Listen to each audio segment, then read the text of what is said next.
I'm now joined by the former Israeli government spokesman, Eylon Levy. Thank you so much for joining me, Eylon. First of all, more than 50,000 people have now been killed in Gaza since the Israel-Hamas war. That's according to Gaza's health ministry. This is a real stark number. Does Israel have no other choice but to keep bombarding Gaza? Possible, I would be very skeptical of the numbers that are being provided by the Hamas terror regime, which, as everyone knows, doesn't distinguish between civilians and combatants. But what really matters is who is being killed. Every civilian death is a tragedy, and there should be as few of those as possible. But every Hamas militant death, well, that's exactly what Israel is trying to achieve in this war that Hamas started.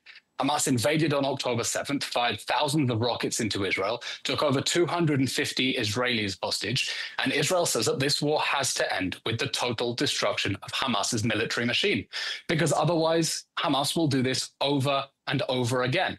That is what will happen if Israel does not succeed in destroying Hamas. And it's tragic that civilians are being killed, but civilians are being killed because Hamas deliberately fights out of civilian buildings, in civilian dress, out of a deliberate strategy to try to use its own civilians as human shields or human sacrifices. And that sick strategy has to stop. Two Hamas leaders were killed in Israeli airstrikes over the weekend. How significant is this for Israel? Very significant. Israel has been clear that every Hamas terrorist is a dead man walking, because the Hamas terror regime that perpetrated the October 7th massacre is threatening to do it again and again.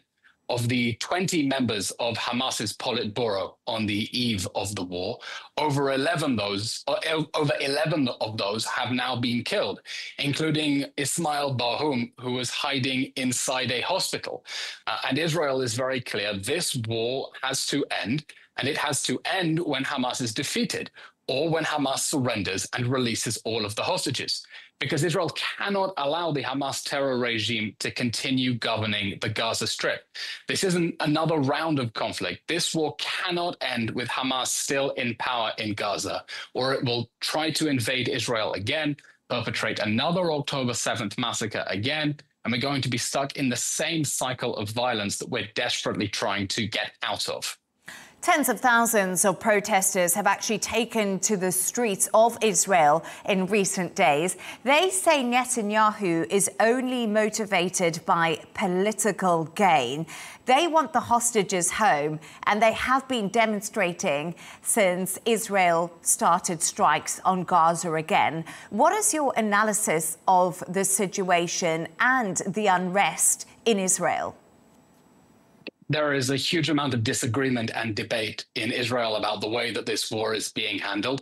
But I think there's actually a lot more unity within Israeli society than these images suggest.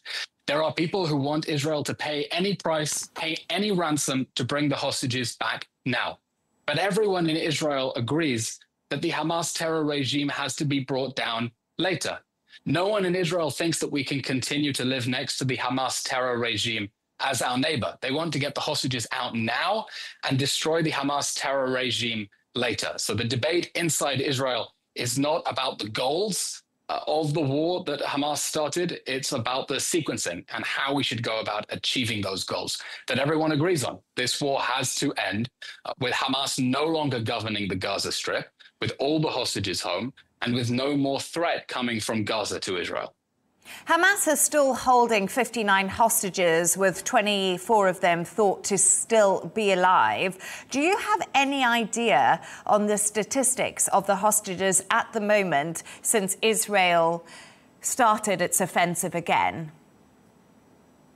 Yeah, Hamas is still holding 59 hostages. They've been stuck for over 530 days since the October 7th massacre. We believe 24 of the hostages are still alive. The rest have already been murdered. And that's just a sign of how evil the Hamas regime is, that it's now holding onto their bodies for a ransom.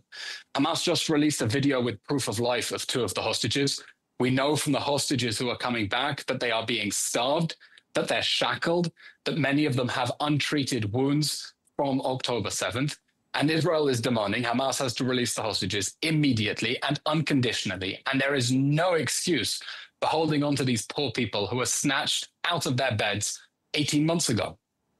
On Sunday, Netanyahu spoke with US Secretary of State Marco Rubio. Egypt has also floated a new proposal aimed at restoring the Gaza ceasefire deal.